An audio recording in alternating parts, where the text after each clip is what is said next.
Pergilah ke seluruh dunia dan wartakanlah Injil. Bapak Uskup, Bapak-Bapak Romo, Suster, Frater, Bapak Ibu Saudara-saudari, fungsionaris pastoral Kuskupan Denpasar yang saya kasihi dalam Tuhan. Pagi ini kita sudah dihangatkan oleh cerita dari Romo Alfons dan pelukan hangat dari Romo Alfons, Romo Woda, dan Romo Adi. Dan itu adalah kehangatan persaudaraan yang memang membuat kita merasa bahwa seorang pewarta Injil yang hidup itu adalah dia yang bisa menghidupkan suasana tanpa harus membacakan kitab suci. Benar, Romo Alfons. Hari ini penginjil Markus berbicara bagus untuk kita diingatkan dengan posisi kita sebagai agen pastoral, di mana pertama-tama tugas kita adalah mewartakan Injil, dan efek dari pewartaan Injil itu mungkin ada yang mau dibaptis, kita akan baptis.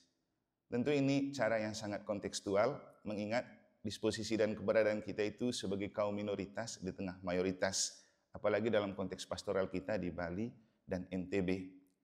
Saya ingat baik beberapa bulan lalu ada sebuah berita yang sangat viral di Lombok ketika ada seorang asing membaptis di sebuah tempat. Lalu oleh media-media di Lombok dijadikan berita yang sangat viral. Mungkin ada bau politiknya juga karena menjelang pilkada.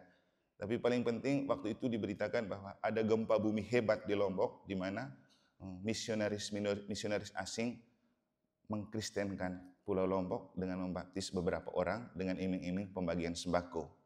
Nah, waktu itu oleh Pembimas, saya diajak ke TVRI untuk berdialog dan berbincang-bincang tentang salah satunya bagaimana Gereja Katolik menyikapi hal itu.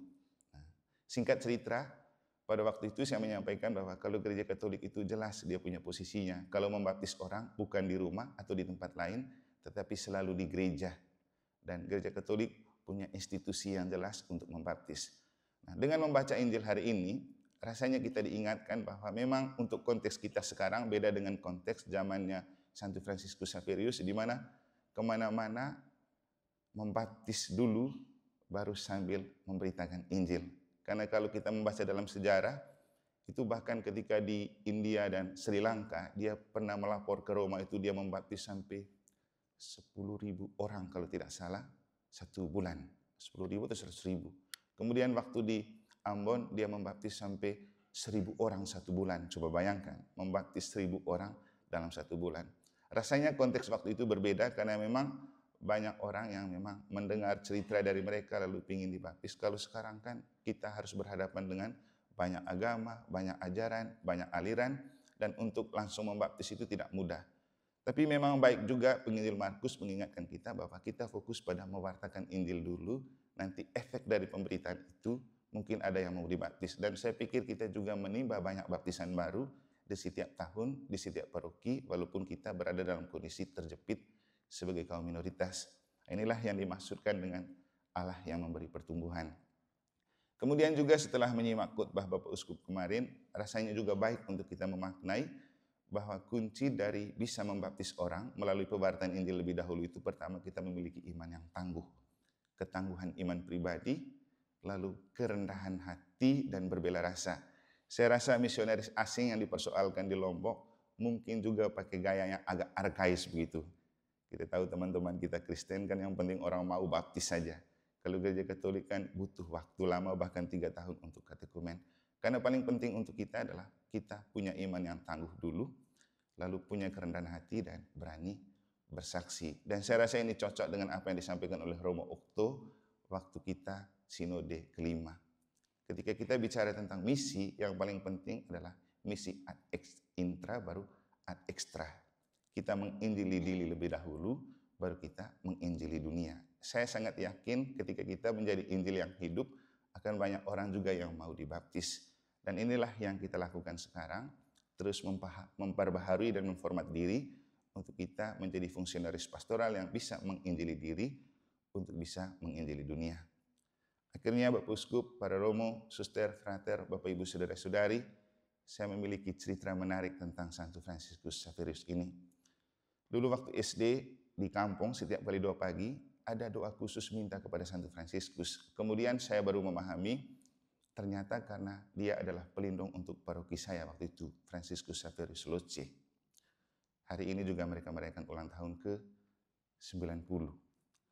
Kemudian ketika saya dibaptis menjadi imam, saya dibaptis juga di paroki yang berpelindungkan Santo Franciscus Xaverius Kute, 4 Oktober 2006, pas dengan pesta pelindung Santo Franciscus Assisi. Saya begitu masuk di tempat ini kemarin, terkenang dengan pada 3 Oktober dengan Monsinyur Almarhum Benyamin Bria, kita berkat saya punya pelengkapan misa untuk tabisan di tempat ini. Kemudian begitu tahun lalu kita diminta untuk buat sedikit cerita tentang Monsinyur Datus karena dia pernah jadi pastor pertama paroki di paroki kami untuk 25 tahun uskup. Kemudian kita bercerita tentang beliau juga ternyata menjadi uskup pertama di Sorong menggantikan Monsinyur Franciscus Xaverius juga. Jadi ini nama yang sangat melekat dan kemudian ketika saya menghubungkan ternyata saya punya kakek dulu nama Franciscus dan waktu dia masih muda jadi katekis di paroki. Jadi inilah cerita pribadi tentang Franciscus Xaverius dan hari ini saya merasa istimewa memimpin misa di sini juga pada saat pesta Franciscus Xaverius, so sweet gitu. Dan tentang Keuskupan Denpasar, waktu tugas di Dompu, saya pernah dapat sebuah buku yang masih dalam ketikan mesin tik, itu tulisan dari seorang misionaris setebal begini, tentang misionaris di Pulau Sumbawa dan Sumba. Dan ada cerita menarik dari Santo Franciscus Xaverius ini. Katanya sekitar tahun 1942 sampai 46, dia itu berangkat dari Malaka menuju ke Ambon, Ternate, Maluku. Dan kapal waktu itu kan kapal dagang Portugis. Jadi melintasi Laut Bima itu dan dia menoleh ke gunung, dia melihat ada Gunung Tambora. Dan dalam hati dia berceloteh, semoga suatu saat ada orang Katolik di gunung ini. Dan sekarang ada banyak umat Katolik di Tambora bekerja di kebun kopi. Artinya percikan rahmat dari misionaris Santo Franciscus juga kepercik di gereja lokal Keuskupan Denpasar. Semoga dengan doa Santo Franciscus Xaverius kita pun diberikan spirit dan inspirasi untuk terus berjalan memberitakan Injil Kerajaan Allah lewat tema-tema pastoral yang akan kita lakukan. Semoga Tuhan memberkati.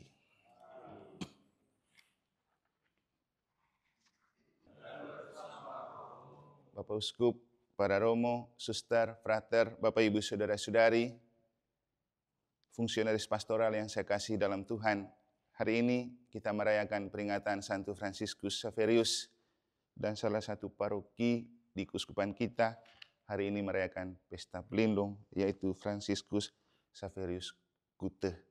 Kita berdoa supaya Romo Venus dan segenap umat di sana selalu terinspirasi dan dikuatkan oleh Santo Franciscus Xaverius dalam karya pelayanan mewartakan Injil dan Kerajaan Allah